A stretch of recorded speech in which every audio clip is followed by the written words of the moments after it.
Okay, so now that you got that camera kind of knowledge, we're gonna move on to lighting. Lighting is the most important part of filmmaking outside of audio. Biggest thing about lighting, you want it to be soft and natural, unless there's an instance where you need it to be harsh. But even still, if it's harsh, it's mimicking something that's naturally harsh, like sunlight or spotlight or something like that. So you want to start to use your, and like I said, you might be having gaffers, different things like that.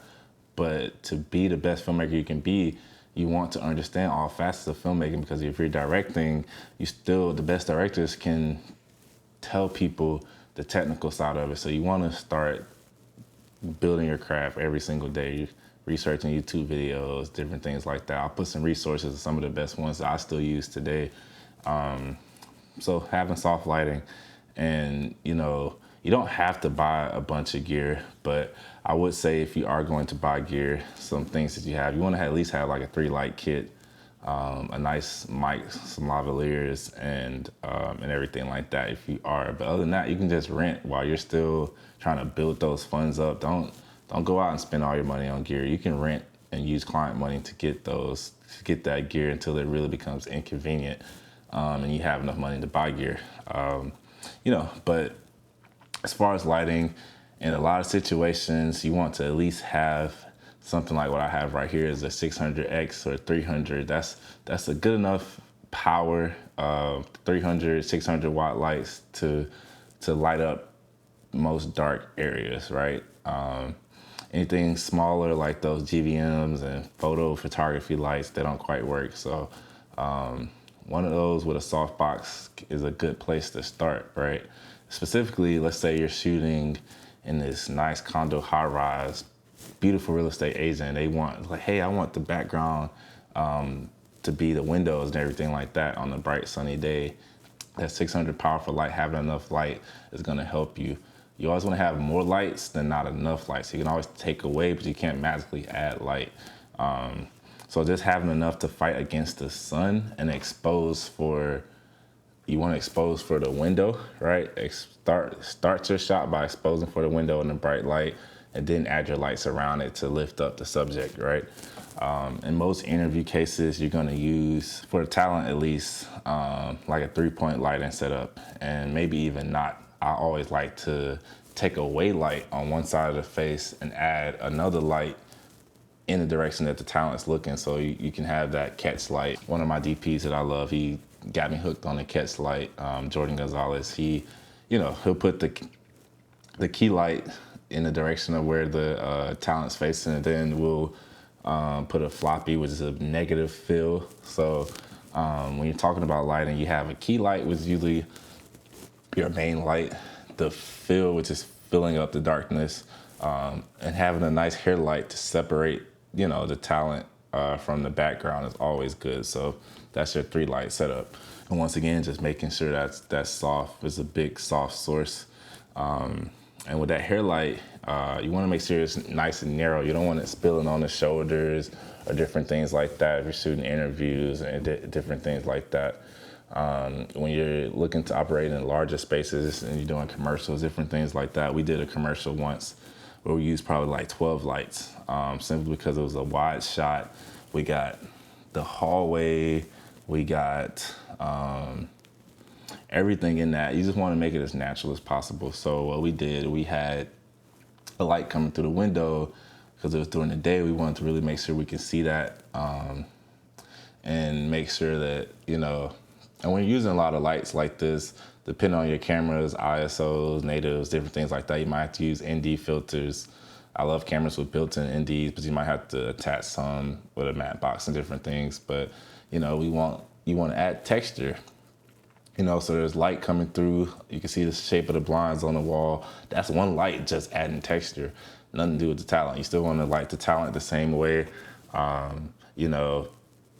If they're sitting on the couch and you want to feel like there's a window over there, you might have a light coming through that window. The TV's on, there's lights with effects where the TV is showing. So you want to really get in your bag when it comes to making it feel natural. And, if it's a bright sunny day, you can't light one side of the room and you can see down the hallway where there's windows and it's dark. So there's times where you got to have a light to where you're just filling up pockets of shadows. If there's an accent on the wall, like some picture frames or something like that, you want to bring those up, make sure they don't look too dark. So just making sure everything looks believable and natural. That's very important in lighting, and making sure your exposure is set correctly to where there's not a lot of noise and everything like that. And like I said, really do your research. There's far side keys, there's edges. If you're doing something more creative, you might color them with blue or color on the side. If you're starting to get into something a little bit more moody, you want to go orange and teal. You know, you might have, the moonlight coming through that's blue, and then like a little tungsten key light. So just really start to experiment with those, and positioning of lights. The higher up, the shadows are lower on the face. If you shoot from lower, that's more like a horror film. You don't want to do that, especially for women. So just a nice highlight. Top lights are always good. So just learning how to mount those. That's usually on like a menace arm or just different things like that. So just getting familiar with all those different lighting setups and making sure you just always have enough lighting to make it natural and practical. And once you start getting a lot more powerful lights, you want to make sure that depending on where you are, you don't have too many lights on one circuit. If you got some 2,000 watt lights and different things like that, that might trip a circuit. Haze is always nice to give a nice feel and shape lights and just make the room look kind of calm and moody. So there's a lot of different things you can do. If you are shooting at a certain window and you're going shooting a commercial, you might put a pro mist filter and it kind of blooms those highlights, makes them soft and milky looking. Everything like that is just gonna add to your productions and make them look better. And I just want to give you guys as much knowledge as possible. You may come across a green screen production, and I just want to talk about that.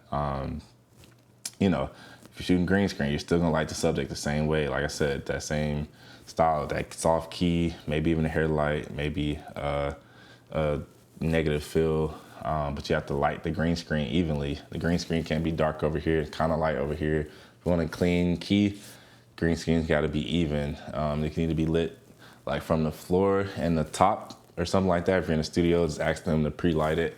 And one thing to know about green screens, if you have to recreate an environment, let's say the person's gonna be outside in the sun, like you have to recreate that. So maybe try to make a shadow on one part, or not green screen, but just, you got the big sunlight coming from somewhere. If they're at a party or something like that and there's a big explosion, you want to make sure there's colored lights on the talent. So just when it comes to green screen, you want to light your talent, you want to light for the environment that you plan to put the background in there. So that's my quick spill on lighting. That's the most important thing when it comes to filmmaking. So make sure you're learning it. And if you're not doing it yourself or instructing it yourself, you at least are hiring people that know about it. And good gaffers can range from for a full day, like 500 to 750. And then, grips. So the difference there, gaffers are your electricians. They know about that wattage distribution that I'm telling you about. They're gonna be the ones touching the lights, actually mounting the lights and everything like that. Your grips are the ones building things, making things happen, rigs, floppies, just creating those things like the top lights that I was telling you about, all the rails, and just they're your builders. So just knowing the difference between those, you might look up and find some good grips that'll do 250 a day. You can expect 250 to 400. So start building your contacts of all these people who can execute these and that just know about all these different things that we're talking about. Another thing I wanted to touch on when just environmental thing is practical lights, right? If there's a lamp in the image, turn it on. It helps. And it helps if you can have dimmers. So sometimes, depending on your camera settings, the lighting, everything like that, those lights can be very bright, and it's very amateur to have very overexposed lights. So being able to have a dimmer, or sometimes you just throw a paper towel if there's a lampshade, just softening those lights and keeping that image smooth and milky. So definitely, if you want to step up your productions, don't just think using more lights, but using more lights naturally and smartly, to really make it feel natural and feel full and vibrant, okay?